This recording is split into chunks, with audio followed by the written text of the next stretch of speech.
Brain Fu, random stimulation for the brain. Welcome back to the final phase of our Captain America shield build. Let's get started. This primer has dried now for a few hours, so using some 600 to 800 grade wet and dry, it's just a case of flatting down any high spots from the can finish and creating a key for the next coat of paint. To make flatting down easier, consider adding a little bit of liquid soap to your water to help things along. When done, remove any of the solids and water with a clean dry rag. Now using some turpentine substitute or methylated spirit, clean the surface again. A piece of kitchen towel works well. Then flip the shield over and clean out any dirt that you may have inside the threads. Screw in the bolt-off cuts we saved earlier before cleaning the rear of the shield. We can now add some silver paint to the shield. Any decent alloy wheel paint will do the job, but a lightish colour of silver shows up best when we add the red and the blue in a moment. I managed to get this large can of wheel silver for about £4 at a local auto store. Apply about 3 to 4 thin layers so that you end up with a nice thick layer at the end. Normally this means allowing 3 to 4 minutes of drying time between each layer, but instructions will be printed on the side of the can. And don't forget to paint those edges now and again, not just the top surface. And when that's done and hardened off completely for a few hours minimum, place a soft rag under the front face and repeat the process for the rear. After you've left that to cure for 12 to 24 hours to fully dry, you should already have something that's starting to look quite good. Now it's back out with the wet and dry, this time about 600 to 800 grade in soapy water as before. I'm deliberately using this slightly coarse grit paper because we want to see the scratches in the final build. It's these little scratches that make the paint look like metal later on. Be patient and keep circling the wet and dry in approximately 3 to 4 inch circles, working your way all over the front face of the shield. Don't go berserk, keep the strokes light. We're looking to flatten the paint, not go through to the primer. And in no time at all, you should have this fantastic metallic looking effect. Using a nice light touch from a pencil, mark out the 3 segments needed for the rings and centre circle. And if you need help with this, the dimensions are provided for free on my website via the links in the description bar, iCards and at the end of the video. Bring the compass out again and carefully and lightly mark out all 3 circles until they are just visible. Again, don't go crazy. Making the lines too dark may mean that you can see them at the end of the build and you don't want that.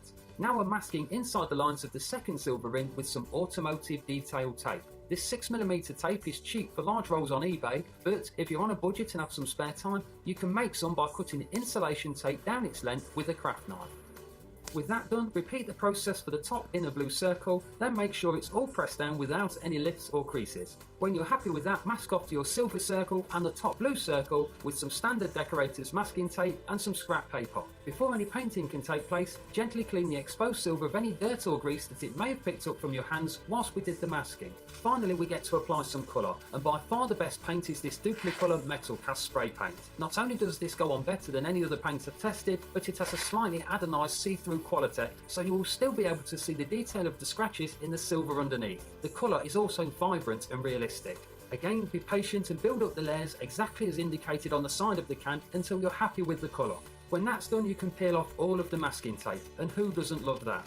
Be patient and be careful. Don't dig any fingernails into the fresh red paint as you get started. You should now have very clean lines and the colour will really start to pop and contrast against the silver underneath. Depending on weather conditions, the red paint should be hard enough to mask again in 4 to 6 hours. And then we're going to mask everything but the centre circle, not forgetting to clean the surface before we paint as well. Then it's back in with the blue paint, again using the blue Duplicolour Metal Cast brand that we saw earlier. All the time being patient and building up your desired level of blueness, one layer at a time, just as the can says.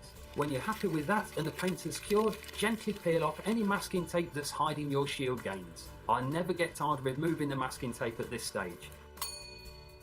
It's back in with the wet and dry one last time in our quest for the ultimate finish. Here I'm using 1200 grade, again with some soapy water in the same circular motion that we used before. After you've cleaned the shield one last time, apply a good quality clear lacquer. Build it up in nice thin coats, allowing each layer to dry for the appropriate time, just as stated on the instructions. You should now have an almost perfect shield. Almost, because any slight stippling in the very top surface of the lacquer needs removing. And you can do that easily by cutting the top surface of the shield with a cutting compound like Meguiar's Ultra Cut or T-Cut. With that done, we can move on to the finishing details. Here I've marked a star template onto some thin 0.5mm aluminium sheet, and a scalable template is available for free on the website if you need it. With a craft knife, score the aluminium 2 or 3 times across the black lines to score free one section of the metal. A nice gentle wiggling motion will fracture one side free. Then just repeat the process for the other side and the remaining sides of the star. With that done, add decoration lines with a marker pen. Use the template as a guide and score each line in turn before sanding both the front and the rear of the star with some wet and dry. 600 to 800 grade should do it, and I like to sand each star point outwards to add a little bit of extra detail. The front edges and any burrs can then be removed with some gentle filing before treating the front face of the star to some clear lacquer.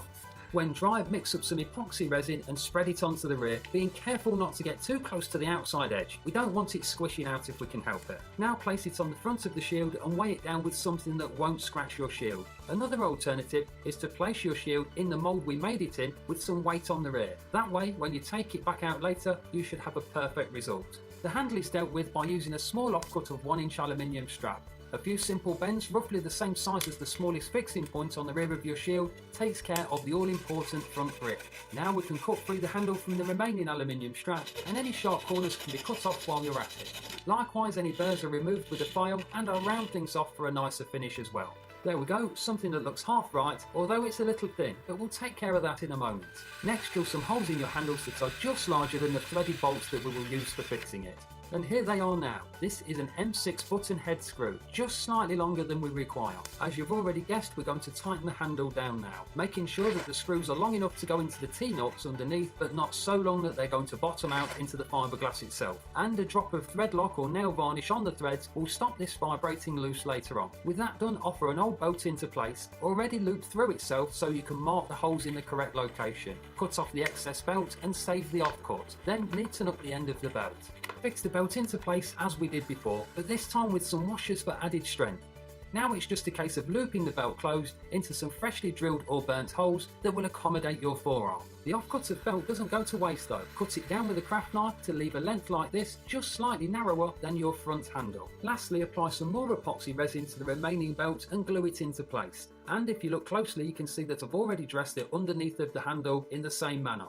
To hold it all in place while it dries, rake the peg bag and keep adding them until there's no gaps or lips left. And for the ultimate finish, apply some decent auto polish to really bring out that shine.